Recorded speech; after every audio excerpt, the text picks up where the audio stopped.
Amigas y amigos, estamos en la Galería Arte de Oaxaca en el Centro Histórico, donde vamos a compartir con el maestro Ben Martínez un recorrido por su exposición. Acompáñenos. Maestro, acompañados de este hermoso díptico, quisiera que usted nos pudiera platicar un poco cómo se inició en el arte, maestro. Fue de una manera un tanto extraña. Yo siempre fui, de niño, una persona muy apegada a mi bisabuela. Okay. Y fui descubriendo situaciones, visitando personas, pero soy el menor de 9 hermanos. Entonces siempre tuve de alguna manera este contacto un poco aislado con la cultura, las artes. Estaba yo un tanto pues alejado. Mi hermano, 4 años mayor, era quien dibujaba, era quien pintaba, era quien organizaba las cosas de una manera muy artística. Y fue hasta la primaria que yo encuentro esto como un reto. Era mi hermano el que se expresaba de esa manera y yo encontré eso como una necesidad y empecé a experimentar. Ya estando en secundaria empecé a dibujar a mis maestros, a mis compañeros, a contar historias. Descubrí la música clásica y descubrí que la música clásica me daba la posibilidad de inventar mundos y me los fui creando. Tanto así que yo platicaba con mis compañeros de escuela y creían que lo que yo les contaba eran cuentos ya escritos o realidades que ya existían.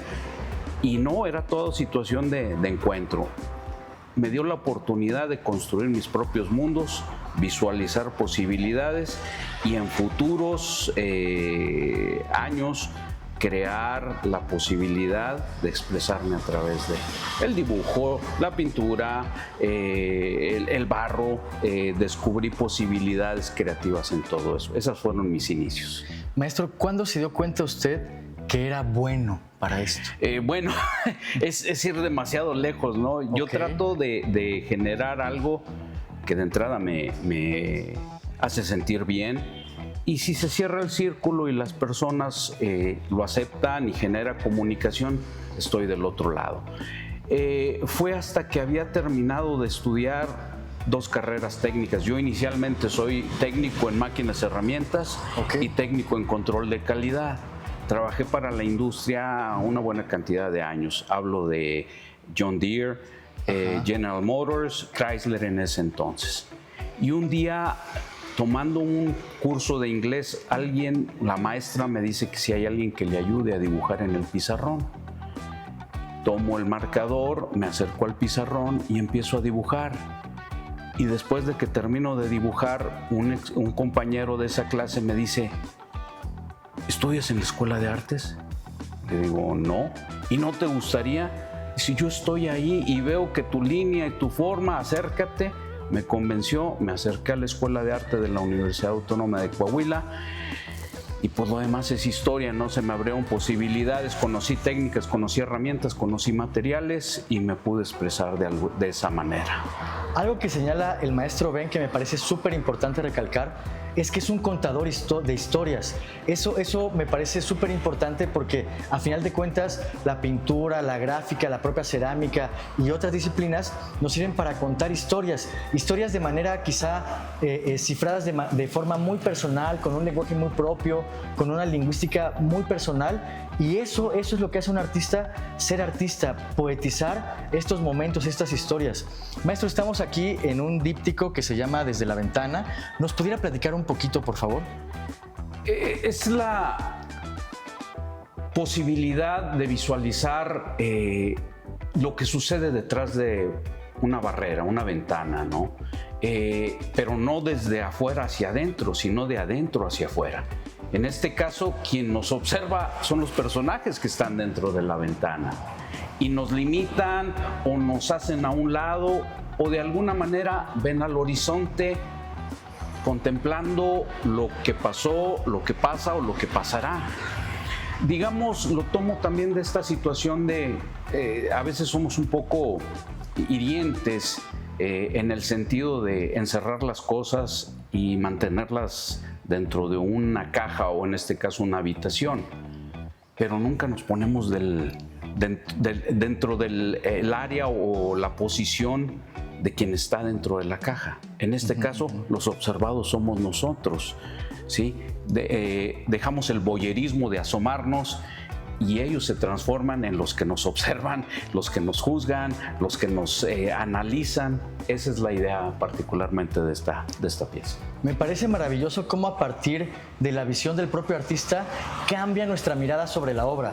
Pienso en Jesús Galindo Cáceres, un gran investigador mexicano del norte del país, que dice, cuando cambia la mirada, cambia lo mirado, ¿no? Y aquí hay una perspectiva nueva que nos ofrece el maestro que no hubiéramos podido conocer sino a partir de su propia voz. Una cuestión que me ha llamado mucho la atención, maestro, en esta obra es el fondo, que ya veremos en detalles que les mostraremos más tarde, pero el fondo de esta pieza tiene una textura natural, tiene una textura de hojas. ¿Es tela, maestro? ¿Nos puede platicar de esta superficie? Sí, básicamente lo que yo hago pues es intervenir placas, en este caso a través de la técnica de gilografía, y después estampar sobre diferentes superficies. Claro, busco también dejar esa marca de la placa o dejar veladuras de alguna manera en relación a la textura de del mismo material que uso, ¿no?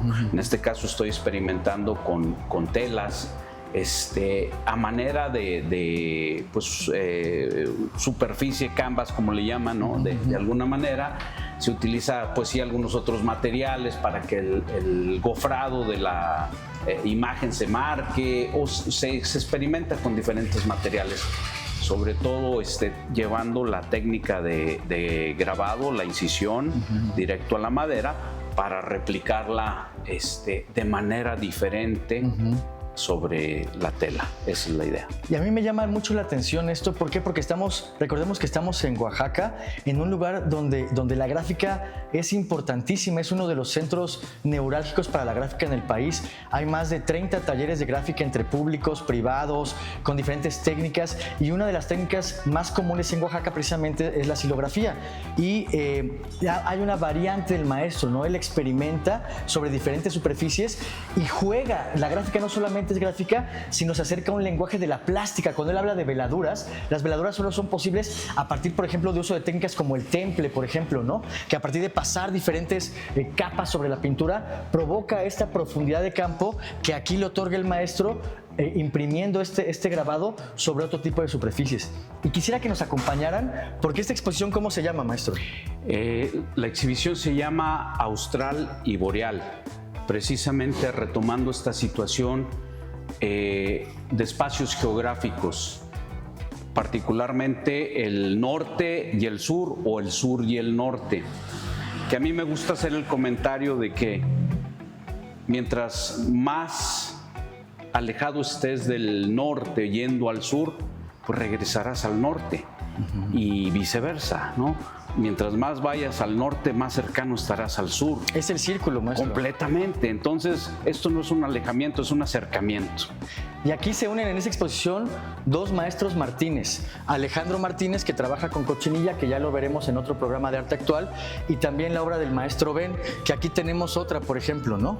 Y en esta podemos ver más este tipo. ¿Cómo le podemos llamar a esta tela, este acabado de la tela? Pues es una tela, sí comentabas, pues tiene cierta situación de textura, de brocados, de hilos, de mezclas de diferentes posibilidades, hilos de diferentes colores, algunos más gruesos que otros. Entonces nos permite esas transparencias, esas visualizaciones dentro de la tela, la superficie de la tela, ¿no?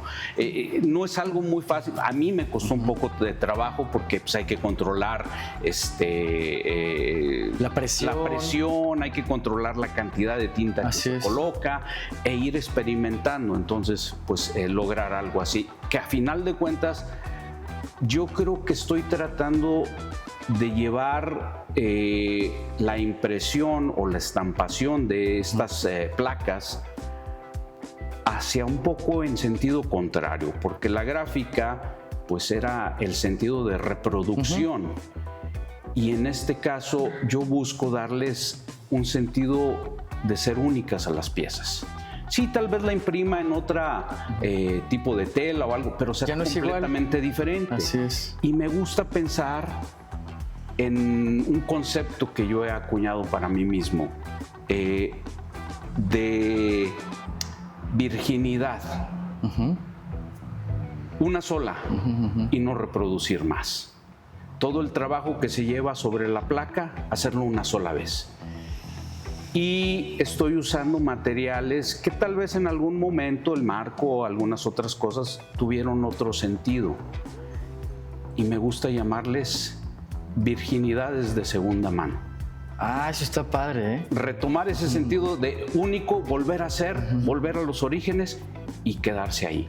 Y habla mucho también del proceso existencial, ¿eh? A veces se piensa que la juventud o la innovación es en las edades tempranas, y yo he visto a veces más voluntad de innovación y más atrevimiento en personas como el maestro Ben, que tienen una amplia experiencia artística y que se atreven a innovar. No están reproduciendo ni la realidad al modo de mímesis griego, ni tampoco al modo de copia de otros artistas. Y si ustedes son como el maestro Ben y como yo, que fueron muy cercanos a su bisabuelita y yo a mi abuelita, podemos recordar este tipo de tela en los tapices de los sillones, por ejemplo, o en las cortinas, y que incluso podemos ver pasado al kitsch mexicano en los manteles plásticos de fonda, ¿no? Exacto. Entonces, a lo que yo voy concretamente es que aquí el maestro también provoca esa empatía visual con este tipo de elementos gráficos. O sea, aunque yo no sepa de arte o que cualquier persona no sepa de arte, quizá esto le recuerde como al maestro o como a mí estas cosas que veíamos en las casas de las abuelitas, de los sillones, ¿no? Claro. ¿Tiene que ver con esto, maestro? Sí, claro, completamente. Como te comentaba, yo conviví mucho con mi bisabuela.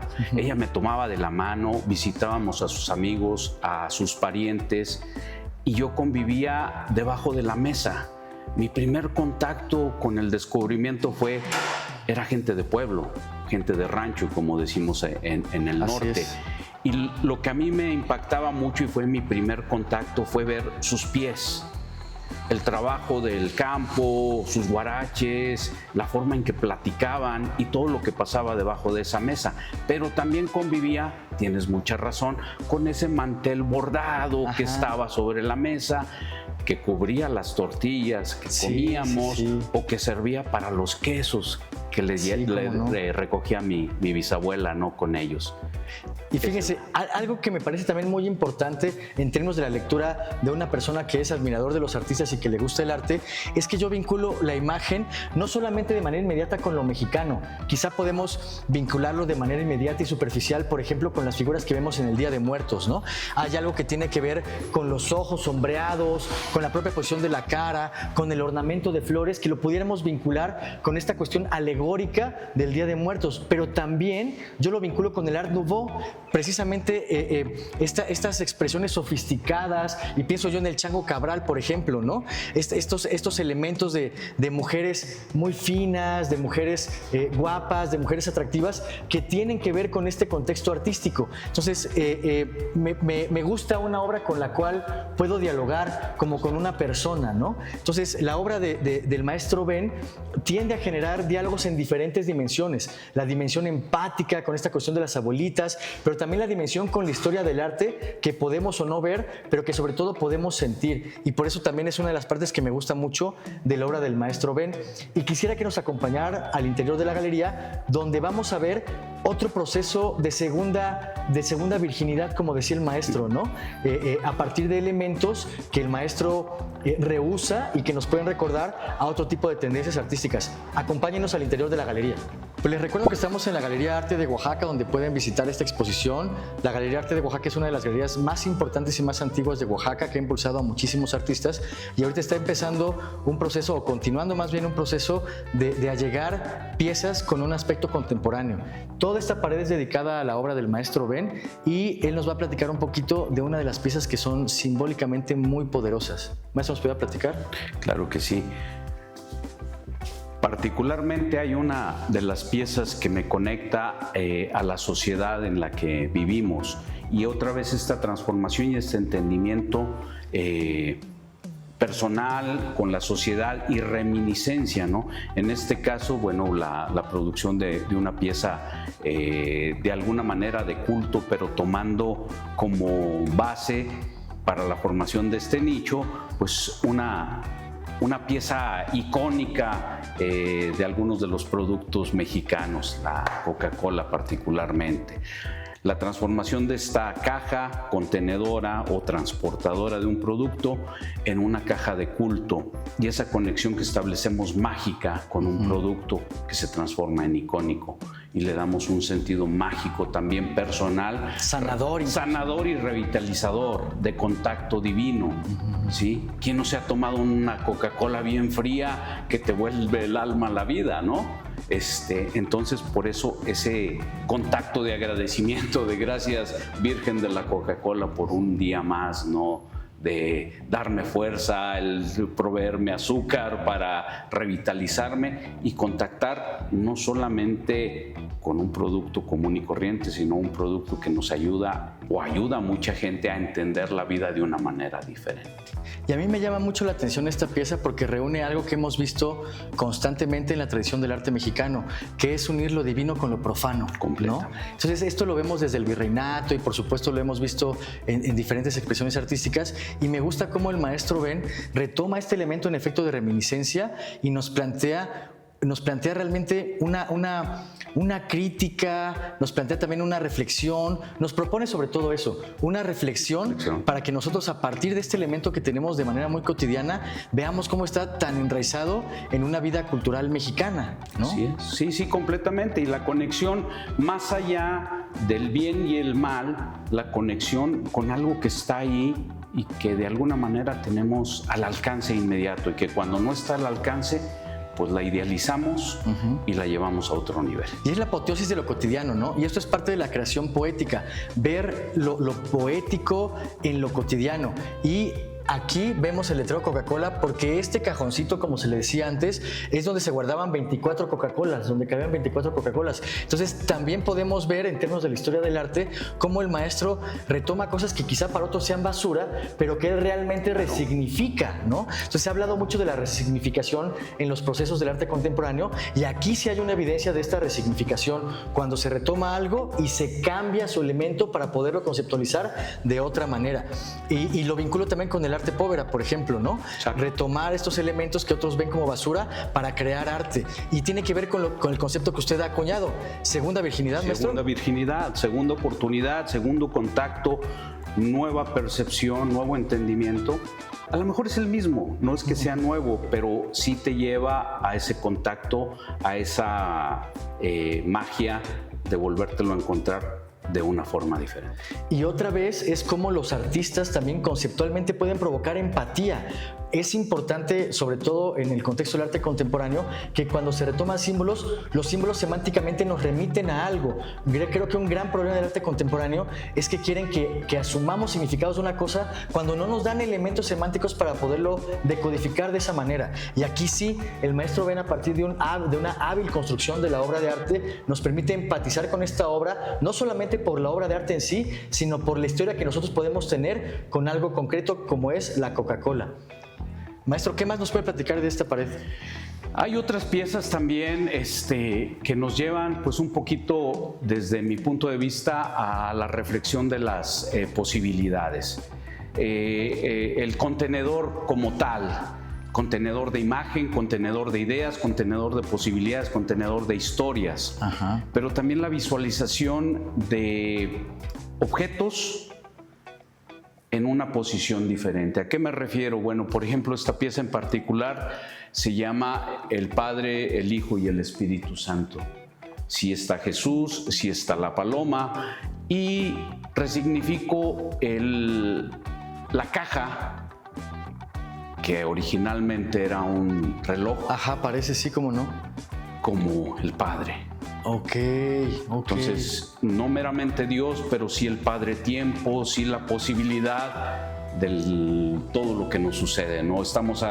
Nacemos, crecemos, la idea religiosa es reproducirse, y generar y morir. El tiempo representado en una caja.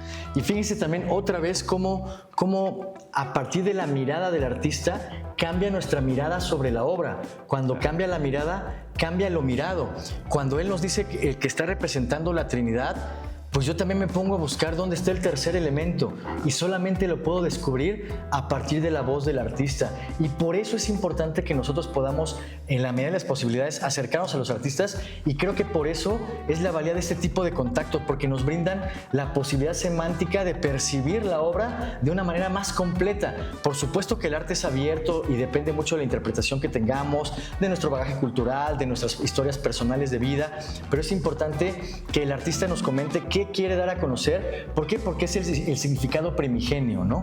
Muy bien, maestro. Y otra vez veo esta pieza que la vinculo estéticamente con el Art Nouveau. O sea, no solamente la cuestión del ángulo, no solamente la cuestión de las flores, de que es un retrato, la cuestión del cabello. Chequen ustedes al Chango Cabrán en el Art Nouveau, sino esta elegancia, este refinamiento de los elementos visuales que nos dan como resultado esta pieza, que es, como yo lo entiendo, maestro, usted nos dirá, esto es la primera parte de un proceso de silografía. Esta podría ser la matriz. Exacto. Pero el maestro lo utiliza como una pieza terminada. ¿Es así, maestro? Sí. Básicamente lo que comentaba hace un momento también, retomar la matriz, la placa, donde realizas las incisiones y dejarla virgen.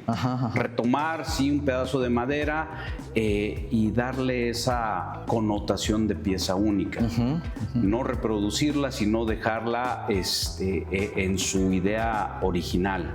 No limitarla, no se trata de limitarla, sino, como comentaba también, a lo mejor ir un poco en reversa, pero no reproducirla, sino revalorarla y darle ese posicionamiento de pieza única, no más. Ahora, en este contexto oaxaqueño donde vemos tanta vendimia de gráfica firmadas PA, es decir, prueba de autor, que para mí, lo he dicho en textos críticos, en ensayos críticos, es como la neoartesanía oaxaqueña, y no lo digo en mal sentido, al contrario, creo que un lugar como Oaxaca, con esta historia artística súper importante, surge esta artesanía como algo auténtico y como algo que ahorita ya nos está identificando. Y a lo que voy es lo siguiente: si nos queremos ver como personas que escriben sobre arte, pienso yo en el concepto de aura de Walter Benjamin, cuando él habla de la reproductibilidad técnica de la imagen. El maestro dice que él trata de evitar esa situación, y cuando él evita esa situación de reproductibilidad, lo que hace es devolver aura a esta pieza. Esta pieza es única, y no es aurática solamente porque sea única. Es aurática, tiene ese poder de evocación y de convocatoria, porque el propio artista le asigna esa situación. No es que nosotros estemos desde fuera designando una pieza como aurática. Hay una intención semántica del propio artista para que esta pieza sea única, sea especial, y eso es algo que Walter Benjamin criticaba mucho, específicamente en la fotografía, y que vemos ad nauseam en la gráfica en Oaxaca. ¿Podemos pasar a la otra sala, maestro? Claro. Acompáñanos. Y aquí esta parte me gusta muchísimo, y la van a poder ver también en los shorts, en los reels que vamos a compartir en TikTok y en otras plataformas. ¿Por qué? Porque aquí sí podemos ver claramente esta cuestión de vínculo con... Yo lo vinculo, maestro, usted nos dirá. En México, especialmente en Oaxaca, tenemos una influencia muy grande del barroco novohispano. Lo vemos en Santo Domingo de Guzmán, lo vemos también en Tlacolula y en diferentes artistas que están influenciados por esto. Maestro, ¿qué tanto tiene que ver lo religioso en este corpus de obra? Básicamente, lo que hice yo para la construcción de estas piezas fue retomar un poco, no quiero decir el salvar las piezas, sino de otra vez darles una segunda oportunidad. Dentro de mi labor, dentro de esto de la cultura y las artes, he sido restaurador. Y entonces encontré muchas piezas que estaban por ahí pues a punto de ser tiradas o perdidas. Y fue retomar mi vivencia de todos los días como curador para la diócesis de Brownsville y ajustar posibilidades con lo que estaba a mi alcance. Sí, son piezas nuevamente que su sentido era completamente diferente, tenían otro uso, otro fin, y fue resignificarlas y colocar dentro de ellas imágenes contenidas de alguna manera. Sí podemos ver lo que se podría pensar netamente imágenes religiosas, pero cada una tiene una historia que me afectó a mí. En algún momento, haciendo restauración de un cuerpo de obra importante, tallada en madera, empecé a establecer conversaciones con muchas de estas imágenes. Y a lo mejor no desde el punto de vista religioso, sino desde el punto de vista personal. Así es. Me llevaron en un viaje de regreso a lo que escuchaba de mi bisabuela, de mi abuela, de mis abuelos, de mis tíos. Y lo fui resignificando y reentendiendo para generarme un concepto diferente de lo que estaba yo viviendo. Y fíjense qué interesante, y por eso es valiosísimo tener contacto con los artistas. No pierdan la oportunidad de conocer a sus artistas locales y que sus artistas les digan qué onda con su trabajo. Y mientras usted estaba platicando, maestro, recordaba yo un hermoso verso del poeta tabasqueño Carlos Pellicer que dice: estamos sitiados por nuestra epidermis, nuestras fronteras es nuestra propia piel, la historia de vida del artista se refleja en lo que hace. Cuando el maestro me dice, es que soy restaurador también, trabajé para la diócesis de Bronzeville, claro, aquí lo podemos ver. Entonces todo cobra un sentido más amplio, más profundo, pero sobre todo más personal. Estamos sitiados por nuestra epidermis. Carlos Pellicer. Maestro, quisiera que saliéramos de esta galería para que viéramos las últimas obras que nos comparte usted en el patio. Adelante. Sí, maestro, ¿nos podría platicar de esto? Y aquí en esta pieza nos vamos a despedir con esta pieza porque precisamente aquí podemos ver de manera visualmente más contrastante la superposición del proceso de estampación sobre una tela ya de por sí visualmente atractiva o intervenida. Maestro. Particularmente el título de esta pieza es Eternauta. Ok.